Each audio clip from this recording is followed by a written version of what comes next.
muito bem-vindos a mais um episódio do Petrocast. Hoje é o sexto episódio. O episódio passado eu errei, falei sexto, a gente ficou contando aqui na nossa cabeça, erramos. Engenheiro é foda, né? Mas esse é o sexto episódio.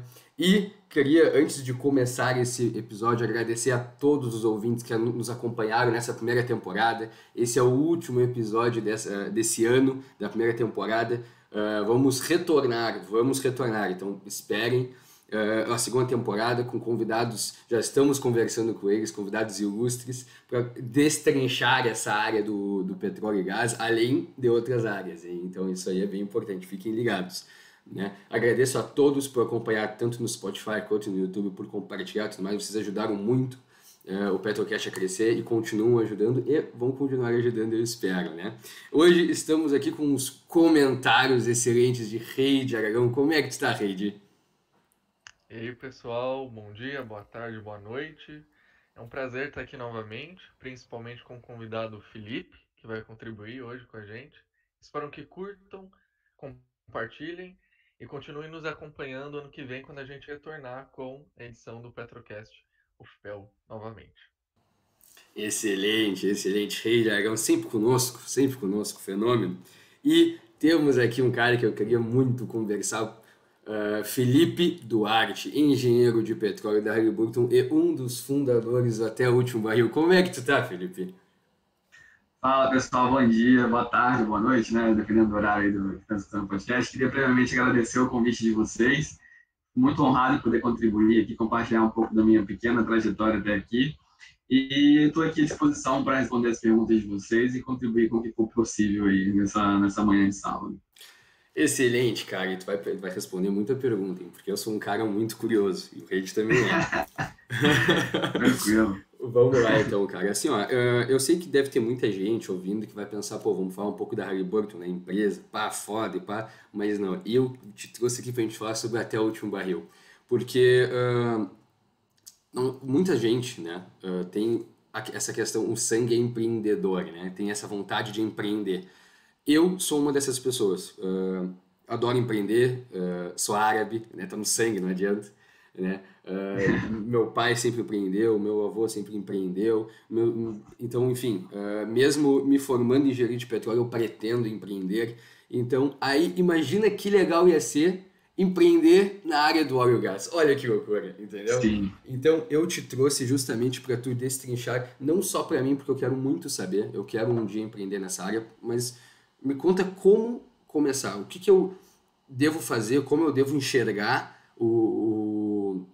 essa área, né, o mercado do óleo e gás para eu poder começar a empreender, né? Me conta um pouquinho disso aí. Então, eu não posso começar a falar sobre isso sem falar sobre a importante participação que a SPE teve nessa trajetória, tá? Eu estudei engenharia de petróleo na Universidade Federal do Espírito Santo, onde eu atuei em diversos cargos, inclusive na presidência do capítulo lá, e foi muito importante, né, a minha vivência no capítulo, porque me promoveu um network muito bom. Vou partir desse ponto.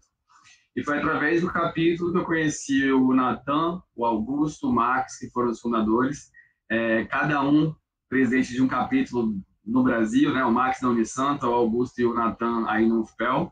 Então eu conheci eles através de um evento da SPE em Balneário Camboriú, em 2016, se eu não me engano. E foi a partir dali que a gente criou uma conexão muito grande e ali iniciou-se algumas conversas. E em 2017, eu, Natan e o Augusto, a gente, partindo de um incômodo, a gente iniciou uma conversa mais para o ramo de empreendedorismo voltado para o óleo e gás. A gente tinha uma ideia de montar uma empresa voltada para um onshore brasileiro, para prestação de serviços. Então, a gente iniciou a pesquisar o que tinha ali ao redor, o que tinha disponível, o que faltava no setor, que a gente poderia prover, né, como estudantes ali perto de se graduar, mas a gente iniciou esse processo em 2017, então a gente tinha várias conversas e reuniões, a gente tinha nome da empresa, já estava bem avançado, assim, o nome seria Plus Oil, então foi um momento muito interessante, onde eu mergulhei no universo que eu não conhecia, sabe, de empreender, de buscar soluções para o mercado que já é tão rico, né, e tem tantas empresas e tantas organizações que hoje já estão atuantes. Então, é um desafio muito grande você empreender para o mercado já consolidado. Então, a gente buscou isso e devido a vários fatores, né? Eu entrei no estágio na Halliburton, o Natan na Premier, o Augusto foi para outro caminho também e acabou que a ideia morreu um pouco. mas ficou ali a sementinha, acho, empreendedora dentro da gente. E agora na pandemia, no início da pandemia, logo em março, março, abril ali, o Natan veio com essa ideia, né, da gente sair desse cenário de incômodo, onde a gente se via também lá em 2017, 2018, um cenário muito ruim para a indústria, ainda de muita estabilidade, de muita falta de oportunidade, né, para jovens, né, serem inseridos no mercado. E a gente viu na pandemia, né, logo ali no início, que seria muito difícil, né, com a queda do barril, as empresas demitindo muita gente, para essa galera que está formando, né, que está recém-formado, o quão difícil seria se inserir no mercado. Então, a UB nasce desse ponto, né, o Hotel Último Barril nasce desse cenário de incômodo, onde a gente sentia que os estudantes, né, teriam uma dificuldade muito grande de inserção no mercado, de fazer essa ponte entre academia e universidade. Então, dali nasceu a ideia. Com 4 pessoas, né, eu, Natan, Max e o Augusto. E a gente, cara, o que a gente pode fazer? E começaram vários brainstorms, aí foram nascendo os primeiros projetos. E hoje, né, agora em novembro, a gente já estamos com 12 pessoas no grupo, né, atuando em diversas frentes. Hoje a gente tem diversos projetos acontecendo. Mas esse é um pouco do background aí, né, rapidamente, para falar um pouco de como a gente chegou nesse ponto. Aí sobre as dificuldades, né, que você comentou, né, sobre empreender nessa indústria, mesmo que seja um projeto, né, social, sem fins lucrativos como o AUB, é muito interessante, assim, que além da visibilidade que você consegue ter de acesso, né, de fazer essas pontes entre academia e universidade, a gente vê que a gente está sendo agente de mudança, mesmo que uma pessoa que viu uma live com aquele CEO que, sei lá, foi movido por aquilo e mudou a direção dela para algo que faria mais sentido para ela, isso já é muito válido, sabe? De você ver o impacto que você gera nas pessoas. Eu acho que essa é a principal essência do AUB, né? Gerar esses impactos tanto nos estudantes e também nas indústrias, né? Para que eles vejam o estudante de uma outra forma e fazer com que o estudante seja protagonista, sabe? Que o próprio estudante tenha as rédeas do seu destino e não fique dependente de condições do mercado ou de A, B ou C fatores para que ele consiga ali uma oportunidade. Então, acho que nasce um pouco desse cenário, né? A questão do Hotel Último Barril. Cara, legal. A questão, eu acho que muita gente, eu sou uma dessas pessoas, que quando pensa em empreendedorismo e óleo e gás, pensa em muito dinheiro. Né? Não a questão da gente ganhar muito dinheiro, que precisa de muito dinheiro para empreender nisso aí, entendeu? Por exemplo, eu quero abrir uma lojinha, eu vou precisar de não tanto dinheiro quanto eu vou precisar para empreender na questão do óleo e gás, entendeu? Isso é um mito, é verdade? Como é que funciona essa questão? Então, eu acho que depende, né? O setor do óleo e gás, quando a gente fala na indústria como um todo, a gente tem um range de atividades muito grande, né? Diversos prestadores de serviços a gente pode encontrar nessa gama, né, de atividades. Então, é possível empreender com pouco. É possível empreender somente com consultorias, né, com know-how específico de alguma tecnologia, informações, enfim. E também é possível você fornecer uma ferramenta que aí vai precisar de muito mais dinheiro, né, investido, muito mais recurso para você prover um equipamento, digamos. Mas há serviços, mesmo que pontuais e pequenos, que podem ser oferecidos para a indústria de óleo e gás, que não requerem uma quantidade absurda de investimento. A gente viu isso também quando a gente estava falando sobre a Plus Oil, lá em 2017, que a gente poderia prover um tipo de serviço até mais otimizado, mais barato, utilizando mão de obra da universidade, por exemplo, para suprir algumas questões que a indústria possui, sabe? Algumas questões que ainda não são cobertas de forma completamente eficiente, que a gente poderia otimizar utilizando um grupo de estudos de uma universidade, sabe? Então, depende, né? A resposta é que depende, mas é muito possível, com pouco, você empreender no óleo e gás. Legal, só que aí eu abro uma outra questão. Até desculpa cortar. Não, pode falar, vamos dar. Eu abro uma outra questão. É que a gente, e eu me incluo nisso, a gente tem muito medo do incerto. E empreender é incerteza. Você não vai ter certeza que você vai conseguir, você pode se dedicar pra caramba e ter 30 não, sabe? Não conseguir. E isso, acho que a nossa cultura brasileira, né, a nossa educação não nos prepara para isso. A gente é muito moldado para a estabilidade, né, para procurar um emprego seja numa empresa multinacional, mas que é um pouco mais estável, ou no concurso público. eu acho que a gente é muito moldado para essa direção. Quando a gente olha para o lado e vê o caminho empreendedor como uma possibilidade, por mais que você queira muito, isso gera muito medo, muita incerteza, e muita gente, eu acredito, que é freada por conta disso, né? Por acreditar que é muito difícil, que só alguns conseguem, mas quando a gente olha para aquele que conseguiu, se você pega o histórico da pessoa, foram diversos não, diversos altos e baixos, alguns quase sims. Então, são situações que não vai ser aquela ideia que vai te fazer você virar um milionário, sabe? É um processo. Só que é um processo que pouca gente está disposta a percorrer, sabe? A seguir. Eu acho que esse é um complicador no Brasil hoje. Cara, eu concordo plenamente contigo, né? Agora, vamos falar em relação a fora do óleo e gás. Uma pessoa, antes de entrar na faculdade, ou pelo menos na faculdade também, ou, sei lá, já tem uma idade um pouco mais elevada, né? Para entrar na faculdade, né? Porque sabemos que se não entrar cedo, a pessoa já acha que está atrasada, né? Essa pessoa, ela fica pensando, tá, eu preciso terminar o ensino médio, entrar na faculdade, me formar, e aí eu pego um trabalho e vou ganhar aquele salário fixo e tô feio da vida. Esse é o molde, né? E aí a questão do empreendedorismo é aquela questão do risco, né? Tu vai abrir, tu vai ficar noites acordado, tu vai ficar com dor de cabeça, ansioso, não tá vendendo, precisa organizar, comprar mais. E a questão do empreendedorismo no setor óleo e gás é algo parecido, só que diferente. Por quê? Porque tu já tá na faculdade, tu entrou na linha que a sociedade diz, né? Que diz, estou na faculdade, te forma e tal. E aí tu entra nessa linha e nessa linha tu tem essa opção de vou empreender nessa área ou vou me formar e ganhar aquele salário fixo e tudo mais. E o bom do empreendedorismo, isso é uma coisa que eu também queria te perguntar, que eu imagino que sim, empreendendo no setor do óleo e gás, tu pode tanto empreender nessa área, quanto trabalhar numa empresa e ganhar aquele salário, certo?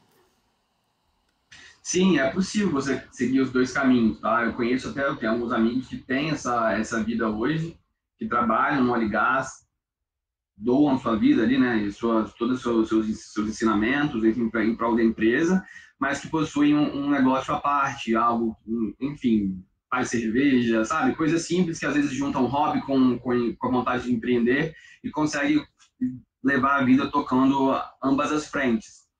Mas é aquilo, depende muito da pessoa. Tem gente que chega lá na frente, olha, óleo e gás não é para mim, não quero mais depender de trabalhar para nenhum chefe, trabalhar para nenhuma corporação, vou trabalhar para mim e vou vender cerveja o resto da minha vida. Então, essa ponderação cai muito na questão de você entender os riscos, né, que é importante, e se doar para aquilo. Só que eu volto a bater no ponto que hoje, eu acho que muita gente tem medo disso, né? De se doar para aquilo, porque não volta na questão estrutural nossa como país. A gente não se prepara para isso. A gente se prepara para graduar e ter um emprego e seguir a vida. A gente não cria uma reserva de emergência durante a nossa graduação, durante a nossa fase inicial no mercado de trabalho, para que a gente possa investir num ramo empreendedor e ter uma garantia. Deu tudo errado, eu tenho pelo menos isso aqui, né, uma reserva que eu possa utilizar para ou continuar meu sonho ou voltar e tentar uma outra coisa. Enfim, a gente não tem peças de xadrez para jogar, sabe, a partida hoje, porque estruturalmente a gente não foi conduzido a isso. Porque quando eu olho para os Estados Unidos, por exemplo, quando eu vejo a educação americana, que também tem seus problemas, mas é uma galera que tem muito menos medo de errar, né? Tem muito menos medo de assumir os riscos e se jogar ali enfim, abraçar a sua ideia, os seus sonhos e empreender. Então, ao mesmo tempo que eu vejo como... não vou dizer fácil, a palavra que me cabeça foi fácil. Como possível empreender no Brasil e manter um emprego, né? Eu acho que é difícil, por outro lado, porque a gente não tem esse espírito muito forte. E isso vem dentro da graduação. Dentro da graduação, a gente não é incentivado a empreender dentro daquilo ali. A gente não é incentivado a olhar para a engenharia de petróleo, né, nesse caso, e buscar oportunidades que a gente pode tirar dali para empreender dentro daquilo. A gente é treinado, né, para operar, para fazer a máquina da indústria rodar. Não é para a gente olhar de uma outra perspectiva e tirar daquilo ali alguma coisa. Isso é algo que a pessoa às vezes tem, sabe? Essa percepção de querer sempre buscar otimizar um processo e buscar ali uma oportunidade de, em cima daquilo ali, empreender. Eu acho que isso é muito mais da pessoa do que do nosso sistema educacional nos direcionar para isso, sabe? E isso é muito complexo, porque, assim, é difícil mudar isso, né? A gente já está há quantos anos nessa estrutura? Então, eu bato nessa tecla porque eu acho que muitos dos empecilhos, né, do empreendedorismo brasileiro, por mais que a gente tenha brilhantes casos aí no Brasil hoje, é que a gente tem essa barreira, né, que está com a gente para brecar isso, né, para quebrar essa estruturação, digamos. É um processo aí que é um pouco difícil e eu, particularmente, não tenho nem propriedade para falar como isso pode ser feito, sabe? É um processo difícil, mas que, mais uma vez, muito possível. E quando a gente traz as questões do Até o Último Barril, traz os exemplos, né, da indústria, a gente tem o caso da Luna com a Petromais, perdão, que mostra como ela era uma trabalhadora de uma outra empresa, ela era funcionária de uma outra empresa de óleo e gás, viu uma oportunidade no onshore, se jogou naquilo e hoje tem uma empresa ali rodando com ativos e etc., o que mostra o quão interessante, sabe? Assim, uma mulher empreendendo no onshore brasileiro, sabe? É um case que a gente olha, cara, um case de sucesso do caramba. Mas e qual que é a história atrás da Luna, sabe?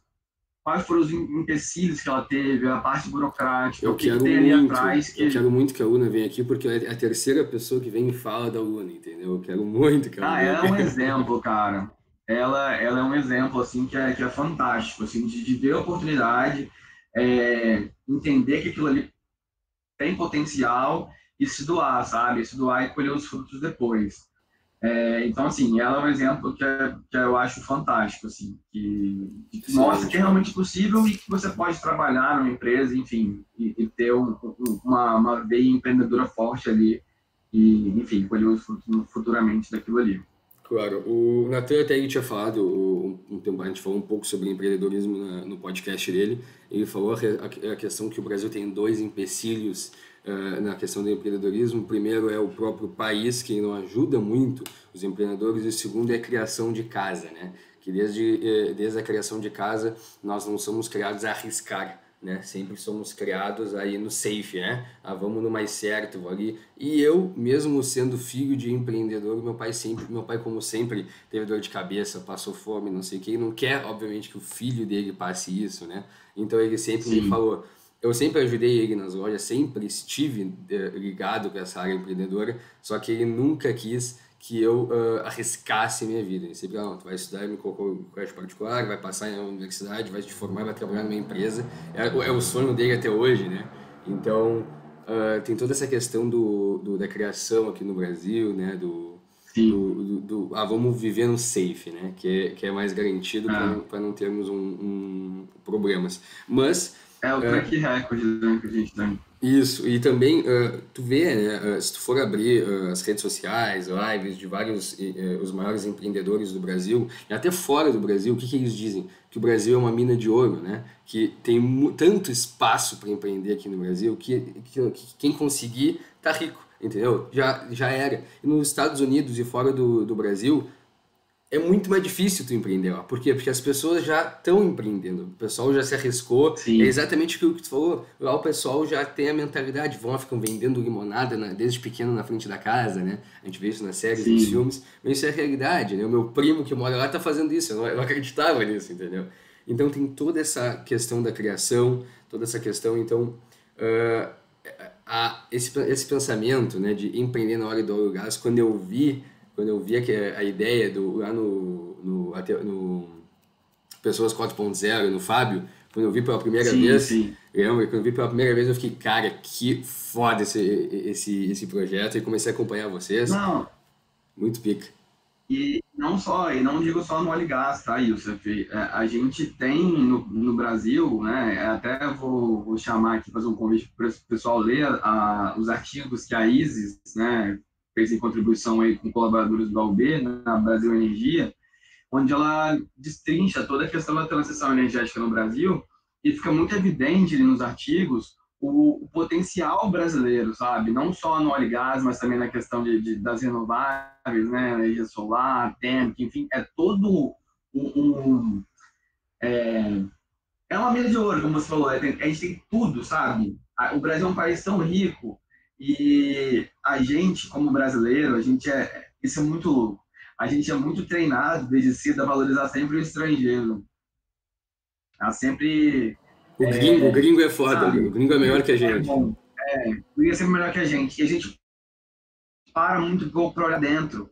Então, uma provocação que a gente quer trazer é que a gente pare, né, que o jovem hoje consiga olhar para o Brasil e ver potencial aqui dentro, né, e investir um tempo para buscar as oportunidades que existem hoje aqui e como ele pode melhorar aquilo, sabe? Como que ele pode empreender, mesmo que de uma forma pequena, num projeto pequeno, numa energia solar, lá no Maranhão, uma energia, sabe? Há oportunidades pouco exploradas, né? Eu diria. Só que é difícil, cara, você trazer essa mentalidade, porque muitos, quando eu vejo muito isso lá, eu via muito lá no Pessoas 4.0, e eu não julgo porque eu era essa pessoa, do jovem que quer formar, trabalhar numa grande empresa, viajar ao mundo trabalhando. Essa é uma ideia muito vendida, né? E muita gente compra isso, né? Eu fui essa pessoa, eu fui esse estudante que queria formar, trabalhar numa grande empresa, viajar ao mundo trabalhando. Pouca gente, a gente fez até uma pesquisa uma vez dentro do cenário do AUB ali, de alguns convidados, né, de participantes de lives, etc. Pouquíssimos não querem empreender. Quando a gente pergunta quem tem interesse em empreender, geral fala que quer, sabe? Mas por que não empreende, sabe? Qual que é a barreira? Essa Medo. questão que é uma parada, aí cai nesse cenário de várias questões. Então, acho que a gente, hoje no Brasil, está saindo alguns projetos, né? Tem a questão também da NRGC, que vem com um projeto bacana aí, a questão do CASA trazendo questões, né? O campo adequadamente regulado. Então, assim, a gente está se movimentando, que eu acho super interessante já, numa direção onde, possivelmente, num futuro próximo, o jovem vai ter mais suporte, mais direcionamento. Eu acho que falta uma mentoria também nessa direção de, poxa, quero abrir uma empresa hoje. A pessoa acho que só pensa o quão difícil vai ser, o quão burocrático vai ser. Mas quão burocrático como? Sabe? O que precisa? Quanto que eu preciso investir para abrir um CNPJ? Sabe? O que eu preciso fazer, buscar, etc. Essas informações, né, que só procura saber realmente quem mergulha na questão, para muita gente, né? Por preguiça e tal, é difícil, não vou. Eu vou ficar aqui, vou entrar nessa empresa e vou fazer minha carreira aqui.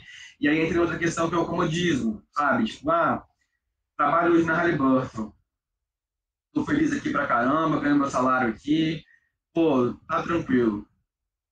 Qual vai ser o cenário que vai me direcionar para, e se eu abrisse um negócio aqui voltado para prestação de serviço num onshore brasileiro lá no Nordeste, sabe? Eu acho que falta minar nas pessoas, o temperinho ali, sabe? Para deixar essa pulguinha no ar. Eu não estou falando isso para que ninguém mais tem que buscar trabalhar em empresas grandes, multinacionais, tem que só empreender. Não acho que seja assim, tem gente que não nasceu para empreender. E tudo bem. O que eu acho que é importante é deixar as pessoas que querem, que têm interesse, cientes de como é o processo. E não só nessa ideia utópica de, eu quero, mas é difícil, o Brasil, não sei o quê. E trazer essas várias questões para a mente que acabam freando a pessoa. Então, aí volta na questão do conhecimento, né? Entender, né, nosso processo regulatório, entender as burocracias que o Brasil possui, é um processo muito importante para que a pessoa passe dessa fase inicial, que eu acho que é a mais difícil, digamos, que é o primeiro passo. Depois que você desceu a ladeira ali, meu amigo, vamos embora. Aí vai ser não, e tudo bem, é não, e é um talvez, e aí vai descendo a ladeira até você conquistar aí aquilo que você almeja. Eu acho que essa parte inicial é muito importante, e a gente falar disso hoje já é super importante, sabe? Do jovem escutar isso, mais que superficialmente, né? Por mais que eu não tenha também conhecimento suficiente para falar muito profundamente sobre o assunto, eu já acho importante trazer essa questão e deixar já a nuvem pairando ali, uma pulguinha que seja, um temperinho ali, que a galera já fique um pouco nativa, né? Que possa ser algum tipo de gatilho futuramente. Realmente, Felipe, empreender então é um desafio, né? Como a gente pode ver. Queria Sim. então que tu falasse um pouquinho quais são as metas do último barril para o ano que vem, para 2021. Então, final, voltou? Não, pode continuar. Tá. Então, a gente como grupo, né, a gente Essa semana, ontem, a gente completou 1.000 seguidores no Instagram, então foi um marco interessante para a gente essa semana, motivo de comemoração. O nosso objetivo, Reid, é trazer o jovem para o protagonismo da indústria de energia. Então, a gente espera fazer isso tentando engajar ao máximo as pessoas para que a gente entenda o que se passa na cabeça do jovem. Porque não adianta a gente fazer 300 lives falando sobre empreendedorismo se a gente não sabe do que o jovem quer escutar. Se ele quer tirar uma dúvida sobre a burocracia, se ele quer, sabe? Esses pontos, eu acho que a gente, hoje como grupo, a gente busca tentar entender mais o jovem.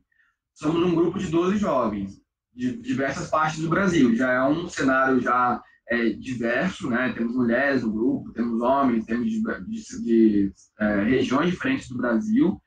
Alguns estudantes, outros trabalhando na indústria, outros que formaram na indústria trabalhando fora dela. Então, a gente já tem um grupo diverso hoje. Mas é muito importante entender a realidade dos estudantes de engenharia de petróleo, por exemplo, lá na Bahia, lá no Rio Grande do Norte. Quais são os gargalos que eles têm lá, sabe? Então, a gente busca hoje como grupo, acho que o nosso objetivo de maior para 2021 seria trazer mais gente para o bar, sabe? E pegar o input da galera, sabe? O que vocês precisam, qual que é a dificuldade, quais gargalos vocês vivem hoje, o que vocês sentem que pode melhorar, e a gente tentar fazer essa ponte com a academia, entre a academia e a indústria, por exemplo, se esse for o interesse da galera. A gente sente muito, vocês vivenciam isso muito aí na UFPEL, eu que estudei na UF, por mais que seja aqui no Sudeste também vivenciei um pouco, que existia um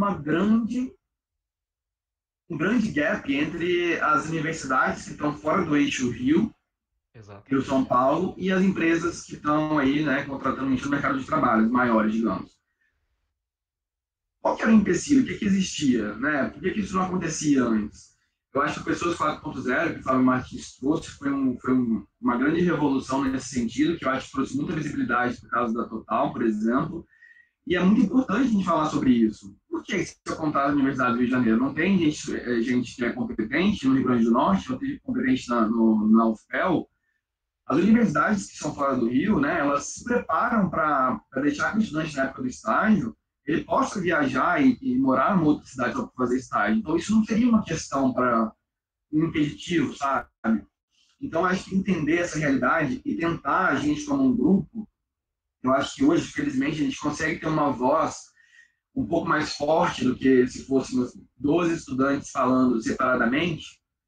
A gente, como grupo, hoje consegue ter uma voz que alcança um pouco mais, sabe? Então, é levar essas informações, bater na porta das empresas e falar, olha, o pessoal do UFPEL está com essa demanda aqui, por que isso não está acontecendo? E tentar abrir portas, sabe? Fazer essas conexões que eu acho que são super importantes, mesmo que em pequena escala, sabe? Então, quando você pergunta sobre a projeção para 2021, eu acho que a maioria se resume a isso, né? Trazer o jovem para o protagonismo e continuar impactando positivamente a realidade de feedbacks muito interessantes de pessoas que foram diretamente impactadas pelo grupo. E isso é motivo de muita felicidade, né? Como eu comentei. Ver que uma atividade que a gente está promovendo, né, voluntariamente, ali, que a gente, fora do horário de trabalho, está se doando ainda mais em prol do Brasil, né, em prol de trazer esse protagonismo, e ver as pessoas sendo impactadas por isso é muito, muito gratificante. E só dá mais gás, sabe? A gente só quer fazer mais e mais. Então, por isso que a gente saiu de um cenário onde a gente fazia lives, né, e artigos lá no Instagram, tinha parceria com o Café com Cavanha, para um cenário hoje onde a gente tem parceria com a Brasil Energia, com a TN Petróleo, temos um podcast para ser lançado, vamos ter também uma surpresinha no início de 2021, que vai sair também, voltado para um shopping brasileiro. Então, a gente tem uma frente de atividades, se a gente caramba, a gente faz muita coisa, sabe? Para a galera, isso é muito bacana, é motivo de muito orgulho quando a gente olha de fora, assim, e ver, cara, a gente está realmente conseguindo impactar as pessoas, né, que é o nosso objetivo, e trazer o jovem para o protagonismo da indústria de energia, né, não só na indústria de gás, mas de energia como um todo. Cara, é excelente, velho.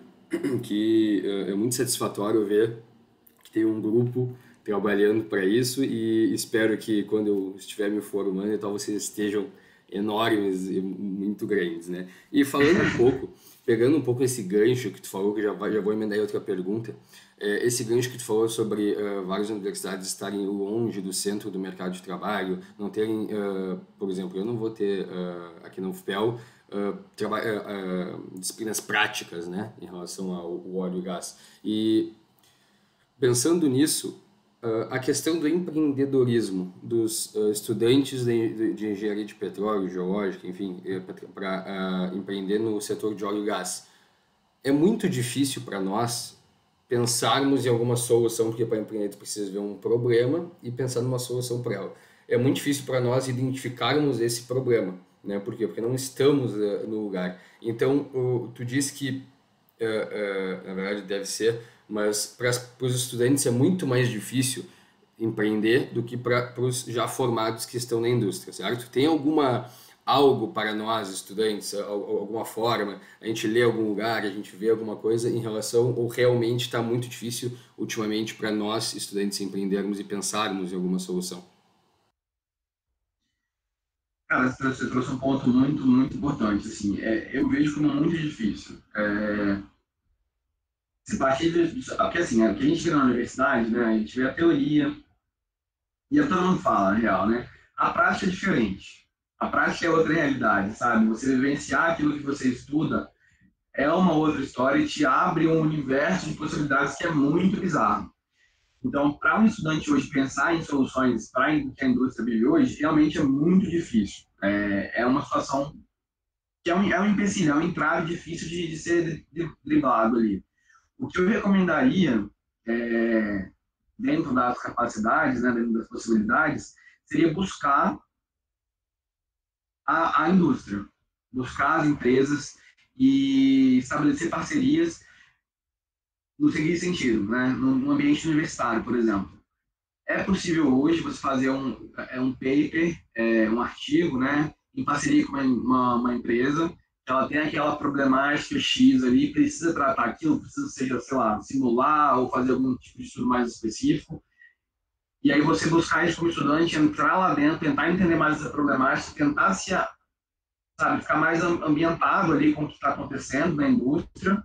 Claro, a forma de paper é um pouco menos prática, né? Mas já te dá uma direção, né? Te dá um link, uma ponte com a indústria. Seria algo que você conseguiria, um pouco mais difícil, mas conseguiria ter uma conexão mais forte com a indústria. E bater na porta. Para quem está no sul, né? É longe pra caramba, né? De ir pro sudeste, né? Pro Rio. Mas, cara, fecha um busão aí todo mundo, marca uma visita aqui dentro da Halliburton, da Schlumberger, de empresas até menores, sabe? Que estão com as portas abertas e que vão estar ali disponíveis para que possa fazer uma visita e tentar, assim, pelo menos aos poucos, adentrar ali e tentar visualizar algum tipo de gap. O que eu acho hoje é que as empresas menores, né, elas têm um pouco mais de espaço, digamos assim, para a gente entender quais são os gaps. As empresas maiores são um pouco mais burocratizadas, digamos assim. Então, existe um pouco mais de dificuldade em quebrar essas burocracias. Porque as menores têm um pouco menos. Por exemplo, a gente está com 2 projetos, né, de aproximação com a universidade, que é uma com a UF e outra com a UDESC, aí no Sul, onde a gente está querendo levar as questões de renovável para dentro do curso de engenharia de petróleo, aí na UDESC, por exemplo, e dentro dessas aulas, né, a gente está com uma matéria optativa, onde o AUB é o responsável pelo cronograma, em parceria com os professores. Então, a gente leva as questões de transição energética, né, leva alguns palestrantes, mas também lança desafios que a gente buscou com empresas que possuem desafios reais hoje, para que dentro da universidade o estudante possa tentar visualizar ali como solucionar aquele problema. Isso também pode ser uma forma de gatilho para que você possa despertar uma vertente empreendedora e falar, poxa, de uma sacada aqui com esse problema eu consigo fazer isso e aquilo, eu posso fornecer esse serviço para essa empresa, por exemplo. Mas realmente, eu trouxe alguns exemplos aqui que, né, são um pouco distantes da prática, digamos, né, do mão na massa, mas é que hoje o que me vem à cabeça agora que seria as pontes mais fáceis entre o estudante que quer, né, conhecer o mercado em si, na prática, porque é difícil, cara. Quando você está dentro, é mais fácil você visualizar os gaps, né? Você está mais focado ali em uma parada específica. Eu, por exemplo, trabalho no setor de pipeline. Querendo ou não, eu vou vivenciar aquilo ali. Eu não mexo com perfuração mais, sabe? Desde que eu saí da faculdade, eu não vejo mais coisas de perfuração. Eu trabalho mais na parte de produção, eu volto para aquilo ali. Então, cada vez eu vou mergulhando mais de um ambiente que me abre mais possibilidades. Então, quando a gente olha do macro, né, da universidade, do macro, é muito difícil. Então, essas aproximações podem ser uma forma de você buscar uma interação mais específica, mais prática, que possa ali, despertar esse viés empreendedor de maneira mais eficiente, né? O que eu ainda acho difícil, né? De você apenas, por exemplo, uma medicina técnica, uma empresa conseguir, não, eu tive uma sacada aqui, agora eu vou abrir uma empresa voltada para aquilo. Mas eu acho que é um caminho, sabe? São processos que vão abrindo a mente, vão possibilitando ali diferentes frentes para você atacar. Claro. Mas não vou dizer que é fácil, tá? Na minha leitura. Não, realmente a visão, né, que temos é totalmente diferente. A pessoa que realmente, um estudante que realmente quer empreender nessa área, ele tem que ir atrás, não adianta, ele tem que pegar, como tu for meter um buzz, ir até a empresa, visitar 2, 3 vezes para ver qual é o problema dela, né? Mas a pessoa que está trabalhando lá, trabalhando todo dia, como tu falou, e de vez em quando vai deparar com uns problemas, e esses problemas vão ser, dá para empreender aqui, entendeu? E meio que abre a porta para ti, empreende aqui, né? Então realmente bem, outra coisa, né? Desculpa até contar, e até um ponto que me veio agora à mente, essa pessoa que está trabalhando na indústria, que está vendo aquela possibilidade, às vezes não tem tempo, ou às vezes precisa de um parceiro para aquilo ali. E você, como estudante, pode ser essa porta, sabe? Poxa, o cara tem tempo, né? Porque está ali na faculdade ainda, ele pode pesquisar mais sobre aquilo, tentar entender mais, desenvolver aquele projeto, enfim, em parceria, desenvolver uma questão empreendedora ali dentro. É o cara que te passa os insights e tu vai dando ali, né? Tu vai brincando ali. Exato. Eu não vou dizer que é fácil, porque eu acho ruim, né? Quando a gente fala assim, que é muito tranquilo, sabe? É muito fácil empreender, vamos lá e que vai estar tudo bem, sabe? Eu gostaria de falar que é fácil, mas infelizmente não é. Então, assim, quem realmente quer tem que ter essa noção. Eu acho que a pessoa que realmente busca tem essa ciência de que não é fácil, mas eu imagino, né, assim, quando você consegue chegar lá e, enfim, abrir uma empresa, por exemplo, caso da Luna, né, você está novamente aluna aqui. Quando ela olha para trás, o tanto de orgulho que ela deve sentir, sabe? O quanto ela lutou para aquilo ali, e o quão, sabe? Tipo, foi uma parada que surgiu da cabeça dela, sabe? Tipo, ir atrás, enfim, desenvolver e chegar no final. Eu acho que isso é muito, muito rico, né? E eu acho importante trazer esses exemplos como aluna, porque tá aqui, sabe? Dá para você tocar, sabe? É uma pessoa que está lá, que conhece pessoas que trabalharam, que estudaram aí na UFPEL, por exemplo. Então é algo que tá próximo, então não é algo tópico, não é o cara que criou o Facebook, sabe? Então é algo que está entre a gente e o que mostra que é possível, sabe? Então eu acho que é isso que a gente precisa ter, essa noção de que as possibilidades estão aqui, a gente tem um país rico que está ali com diversos recursos que a gente pode otimizar. Claro, a gente precisa de muito suporte governamental, de mudanças aí de algumas legislações, mas é um processo, e eu acho que é um processo que está sendo facilitado de uns anos para cá, e eu vejo o Brasil com muito potencial. Acho que para frente a gente vai ver mais e mais empreendedores. Acho que a pandemia em si, meio que forçadamente, botou muita gente para empreender, e, enfim, eu acho que isso vai gerar frutos muito positivos também para o Brasil como um todo lá na frente.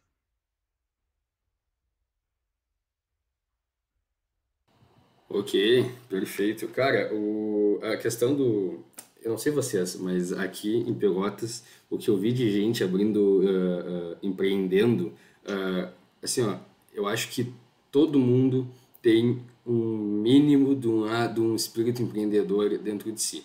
Porque eu acho que junto com esse espírito empreendedor vem o espírito, o instinto de sobreviver, né? Porque Sim. muita gente realmente, muita gente teve a necessidade, pô, eu não empreendia, tô falando no caso não eu, é um exemplo, né? Que eu conheço já. Pô, eu estudei sempre colégio particular, faculdade particular, meu pai tem dinheiro, só que parou tudo, entendeu? E agora? Sabe? E aí começaram a pensar dentro do mundo deles e muita gente começou a fazer doce, que já tô comendo tanto brownie diferente que eu nunca ia comer na minha vida, né? Muita gente, a questão da cuia do chimarrão personalizada, algo pintar, pichar, então veio tanta ideia boa, entendeu? E teve que vir a pandemia para que essas pessoas abrissem a mente.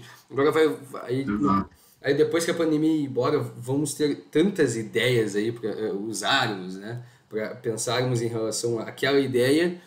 Por quê? Porque quando tu empreende, tu tem uma ideia, dependendo da ideia também, tu está dando emprego para outras pessoas, né?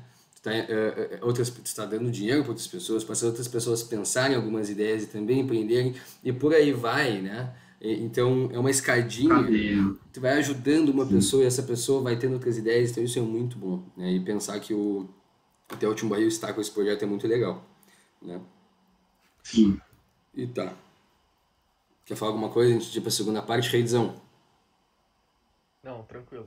Tá bem, vamos lá então. Então, Felipão, uma segunda parte aqui do podcast, geralmente, eu sempre pergunto um pouco sobre perrengues, sobre problemas que geralmente passa. Eu vou te perguntar, tá? Eu posso ter em mente como a UB é meio nova e tal, pode não ter muitos problemas realmente, mas eu vou te perguntar que eu quero saber.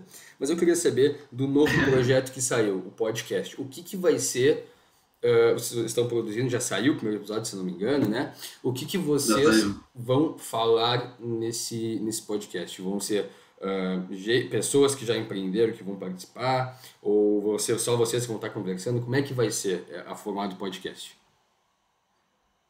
Então, primeiro eu vou falar um pouquinho do histórico, né? A gente viu o podcast como uma necessidade porque a gente veio de um boom de muitas lives, né? Muita gente fazendo live, a gente tinha congestionamento de lives, a gente tinha 5 lives, você queria ver 3 dessas lives, era uma loucura.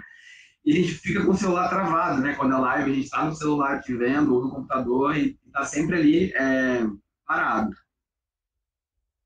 O podcast seria uma pegada diferente. Primeiro que a gente não tinha, né? A gente não tinha podcasts voltados para a indústria, né? A gente tem hoje o Petrocast aqui, mas não tinha nenhum podcast voltado para a indústria da ligada, então já foi uma outra questão.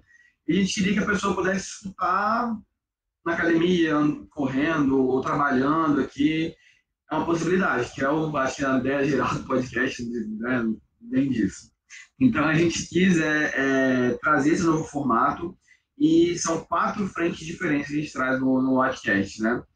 Um é voltado para diversidades, que onde a Isabela Moresco, ela é a pessoa que é responsável por essa frente, onde ela vai trazer convidados voltados para a área de PCD, área racial, LGBTQIA+, mulheres, tentar trazer a parte de diversidades, como que é dentro da indústria, o que é pouco comentado. A indústria, por ser muito machista, comenta-se muito da parte da mulher, né? Não vou falar que é pouco comentado não, mas muita parte da mulher no mercado é muito comentado, que é extremamente importante, e ainda vai ser coberto nessa frente do podcast. Mas fala um pouco sobre os PCDs, fala um pouco sobre os LGBTQIA+, dentro da indústria. Então, a gente quer trazer essas questões para serem comentadas, as experiências próprias. Então, a gente vai trazer convidados que vão falar sobre as experiências próprias deles nessas frentes, né? Isso numa vertente de diversidades. A gente vai ter, junto com a Larissa Neri, o caminho até aqui, onde os convidados também vão poder falar sobre a trajetória. Então, saiu essa semana um episódio com a Larissa Dantas, que é CEO da Potgás. Então, ela conta como que é ser mulher, líder, né, CEO de uma empresa, como que funciona isso. Ela conta como foi a trajetória dela até o caminho dela até lá, né, o caminho dela até aqui. A gente vai ter o Arthur Musel com a frente, que vai tratar sobre o além do óleo e gás, né, que a gente julga muito importante mostrar as possibilidades que existem também para os jovens, né? A gente vê um mercado que hoje está com dificuldade de absorção, então é importante o jovem entender que existem possibilidades que vão além do óleo e gás. Então, o Arthur vai tentar trazer exemplos de estudantes que formaram-se em engenharia de petróleo e hoje atuam em outras frentes, seja na parte de Ambev, com a parte de varejo, enfim, trazer possibilidades para a gente ver e se entender antes de engenheiros de petróleo, né, como engenheiros, que é o que a gente é. E tentar quebrar esse estigma que é muito comum hoje em processos seletivos, onde, quando você vê lá engenharia outras, petróleo nunca está incluso, porque se vê como uma engenharia muito específica. Então, meio que quebrar isso e mostrar para as pessoas que, às vezes, não querem se caminhar na indústria de óleo e gás, que tem possibilidade que os engenheiros de petróleo podem atuar em outras frentes, que não são, né, da nossa formação. E, por fim, tem o quarto sketch, a quarta frente, que é a gente chamou de F5, onde eu, juntamente com a Lia Medeiros, da TN Petróleo, a gente vai trazer notícias da indústria, né, atualizações de notícias e falar sobre temas pertinentes de atualidades. Então, um pequeno spoiler aí, esse episódio ainda não saiu, vai sair daqui a 2 semanas, mas vamos falar sobre lifelong learning. Então, o quão importante é a gente aprender ao longo da vida. A gente vê na pandemia o quão importante é isso, né? A gente não pode aprender e parar, né? Tudo que a gente aprendeu e parar. A nossa vida é constante, ao longo da vida a gente vai ter que continuar aprendendo. Então, a gente vai tratar um pouco sobre isso. Em todos os 4, a gente vai ter convidados de diferentes locais, diferentes posições. Então, acho que vai ser muito interessante trazer essa visão. A gente espera que seja algo descontraído, vão ser podcasts, vão ser papo de 20, 30 minutos no máximo. Então, acho que resume um pouco isso, o podcast. A gente, em parceria com a TN Petróleo, a gente também vai ter o lançamento do resumão do que vai rolar no podcast nas edições da revista, online. Então, vai ser interessante aí tentar buscar a galera que está no LinkedIn, levar lá para o Spotify, ou para o Deezer, ou para as outras plataformas de streaming, para escutar um pouquinho do que a gente tem a dizer lá. Então, esse é um projeto que a gente está muito feliz em fazer e que está bem bacana. A gente está com 3 episódios que já saíram, né? O primeiro foi só a apresentação e outros 2 já. O primeiro foi com o Felipe do Carmo, que é um PCD da Equinor. Ele conta toda a trajetória dele, é muito, muito maneiro. E o terceiro é com a Larissa Dantas, né? Que é a CEO da Potgás, onde ela comenta toda a trajetória dela. Semana que vem vai sair com a do Arthur, do Além do Legás, e na outra semana saiu comigo com a Lia, falando sobre Lifelong Learning. Cara, então tá bem bacana. Parece estar do caralho, velho. Tá muito maneiro, cara. Aí você fala sobre o perrengue. Cara, perrengue pra caramba pra poder lançar essas paradas, porque é muita doideira. Deixa eu ver então. Tem que gravar, às vezes o áudio sai ruim.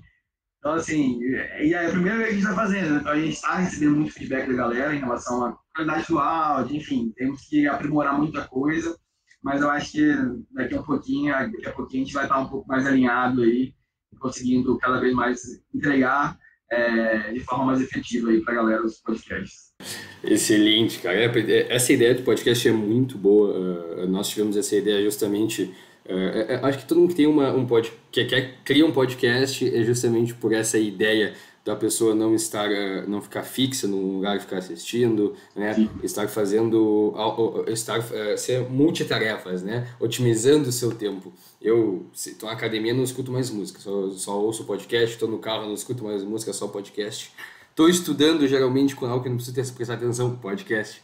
Então é algo que já entrou na minha vida e tenho certeza que está na vida de muita gente, os podcasts, né? Sim. E o pessoal que está ouvindo e assistindo no YouTube, também ouvindo no Spotify, vão até o Último Barril. Eu vou, após terminar aqui, sabadeira, 11 horas da manhã agora, vou ouvir o podcast deles. Deve ser muito engrandecedor. E, cara, a princípio foi isso hoje. O último episódio da primeira temporada contigo foi extraordinário, gostei bastante dessa conversa contigo, velho. E espero convidar de novo para a gente falar sobre os novos, mais o futuro, o que já aconteceu até o Último Barril, o futuro. E também te quero para a gente falar sobre a tua trajetória, algo mais pessoal em relação a Halliburton, que a gente não tocou nesse assunto. Então tem ainda um podcast inteiro para a gente gravar. Espero te ter aqui de novo em alguma outra temporada também, Felipe. Perfeito, muito obrigado pelo convite. Fico muito, muito feliz mesmo de poder contribuir um pouquinho aí, compartilhar um pouco do Até o Último Barril. A galera que está escutando, né, ou vendo aí, assistindo, siga a galera lá, a gente lá nas redes sociais, @Até o Último Barril no Instagram, e no LinkedIn Até o Último Barril. E no Spotify é o podcast. Spotify, Deezer e outras plataformas de streaming é o podcast nosso lá. Queria agradecer de novo a você, Yudson, a você, Reis, pessoal daí da UFPEL. Sou fã do trabalho da SPE, não tenho nem palavras, assim, como contribuinte foi para minha trajetória, então fico muito feliz em ver os capítulos brasileiros aí fazendo atividades tão maneiras e crescendo bastante aí na indústria, beleza? Então, muito, muito obrigado. Fico à disposição para futuros convites também sobre a questão de trajetória e tal. Só chamar que estamos à disposição. Muito obrigado. Bom sábado para vocês aí. Perfeito, muito obrigado, velho. Nós que agradecemos. Obrigado tu também, Reide. Algumas considerações finais, velho? Imagina, é um prazer sempre estar aqui. A gente começou então, né, muito bem e encerra-se então mais uma edição muito bem com a participação do Felipe. 1 hora chega a ser um tempo curto, né, para tanto assunto que vai acontecendo ao longo da nossa conversa. E tenho certeza que o pessoal ficou com sede de mais conteúdo. Mas obrigado, Felipe, obrigado a todos que ouviram o podcast até aqui, nos acompanharam e se preparem para a próxima edição. Então, mais uma vez, é um prazer estar aqui contribuindo com a gravação. Tchau, tchau, pessoal. E com essa mensagem linda do nosso vice-presidente e dessa despedida do Felipe, encerramos a primeira temporada. Agradecer de coração todos que assistiram e ouviram o Petrocast nessa primeira temporada. Esperem que a segunda temporada vamos vir com formato novo, convidados novos, ideias novas, tudo novo. Estamos sempre inovando, né? Porque é inovando que aprendemos. Siga Reide nas redes sociais, Felipe, o Até o Último Barril, tá tudo aqui embaixo da descrição. Eu sou Yusuf Mahmoud Amer, gerente de Relações Públicas da SPE UFPEL. Fique pro merchan até o final e até a próxima.